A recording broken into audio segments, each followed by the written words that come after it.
हर व्यक्ति के पास अपने अपने अधिकार होते हैं और वो उन अधिकारों की सीमा में ही होकर किसी कार्य को करते हैं। जैसे डॉक्टर सिर्फ पेशेंट्स को ही देख सकते हैं, वो वकील का कोई काम नहीं कर सकते हैं।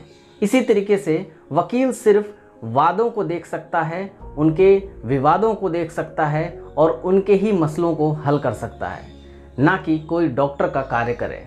इसी तरीके से इंजीनियर अपनी फील्ड में महारत होता है। तो आज हम लोग जुरिस्डिक्शन यानी सीमा या लिमिट की बात करने वाले हैं। अपने सिविल प्रोसीजर कोड में 4 प्रकार से जुरिस्डिक्शन को बांटा गया है। तो आज की इस वीडियो में हम लोग जुरिस्डिक्शन के बारे में समझेंगे, उसके कितने प्रकार होते हैं यानी काइंड्स होते हैं उनके बारे में समझेंगे और उनको भी स्टडी करेंगे।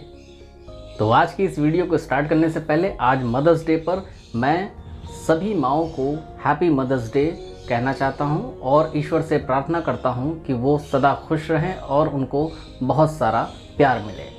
सो without any wastage of time, let's get started.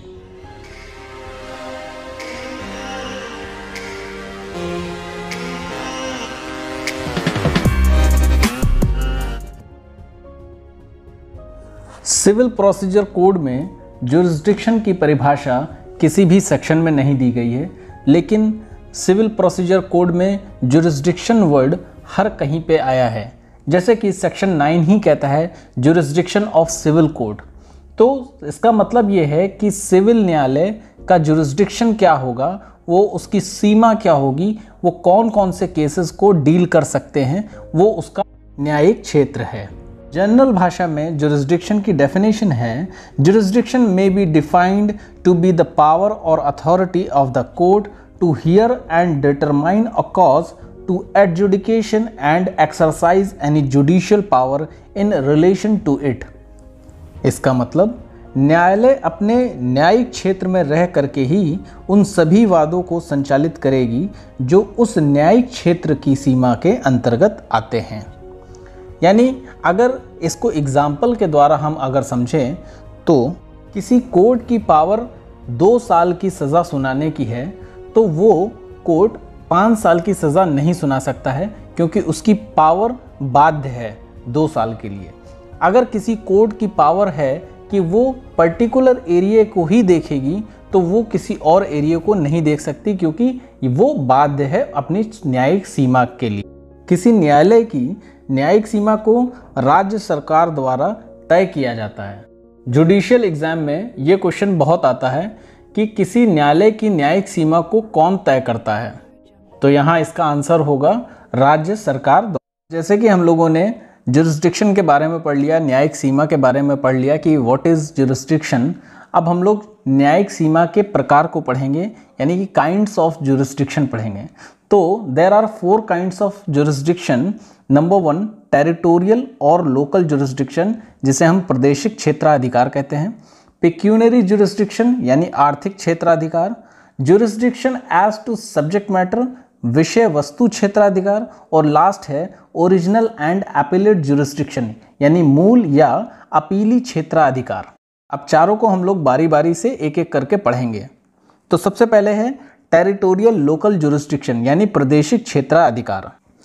Every court has its own territorial और local jurisdiction beyond which it cannot exercise its jurisdiction. These limits are fixed by the state government। इसका मतलब सभी court के पास अपने अपने प्रादेशिक क्षेत्राधिकार होते हैं जो उस प्रदेश सरकार द्वारा उन कोर्ट की शक्तियों को और अधिकारिकताओं को निर्धारित करती है। यानी कि जो सरकार है उन कोर्टों के क्षेत्राधिकार को निर्धारित करेगी, उनको बताएगी कि आपकी सीमा इतने ही के अंतर्गत है या आप इतना ही पेनाल्टी दे सकते हैं, इतना ही आप कंपनसेशन लगा सकते हैं। तो जो भी निर्धारित करता है वो राज्य सरकार द्वारा करा जाता है।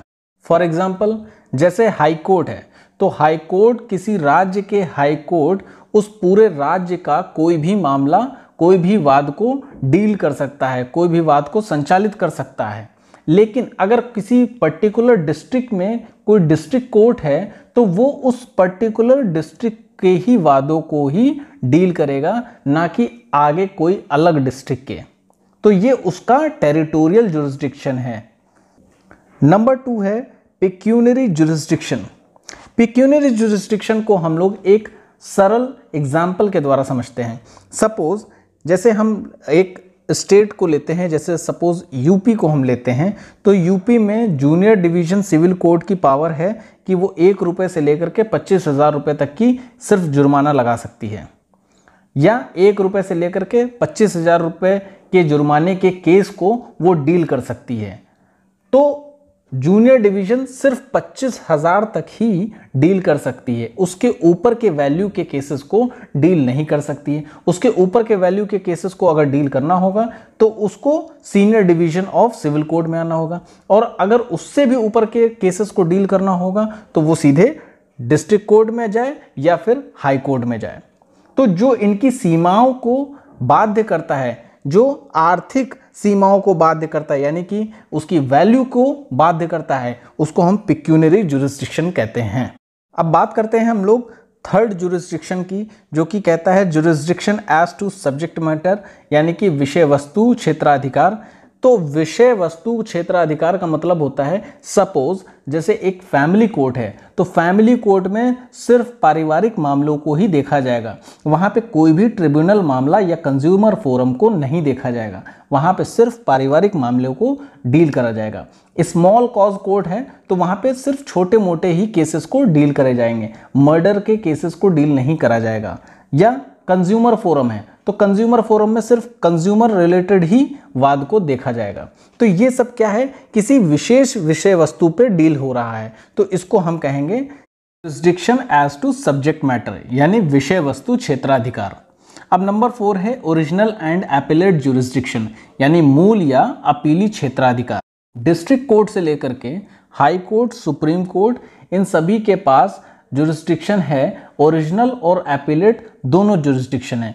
जबकि मुंसिफ कोर्ट, कोर्ट ऑफ सिविल जजेस एंड स्मॉल कॉज कोर्ट्स, इनके पास सिर्फ ओरिजिनल जुरिस्डिक्शन की पावर होती है, यानी कि यहाँ पे कोई भी अपील के अधिकार नहीं है। अपील करने का अधिकार डिस्ट्रिक्ट कोर्ट से लेकर के सुप्रीम कोर्ट तक की आता है। आज की वीडियो में इतना ही। आशा करता हूँ आपको ये वीडियो पसंद आई होगी, और इसके सिविल प्रोसीजर कोड के जितने भी और लेक्चर्स हैं वो डिस्क्रिप्शन बॉक्स में प्लेलिस्ट में आपको मिल जाएंगे, और आप वहाँ से उनको देख सकते हैं। बाकी के सिविल प्रोसीजर के जितने भी लेक्चर हैं वो मैं अपलोड कर दूंगा। तब तक के लिए स्टे सेफ, स्टे हेल्दी। फिर मिलेंगे एक नई वीडियो के साथ। जय हिंद।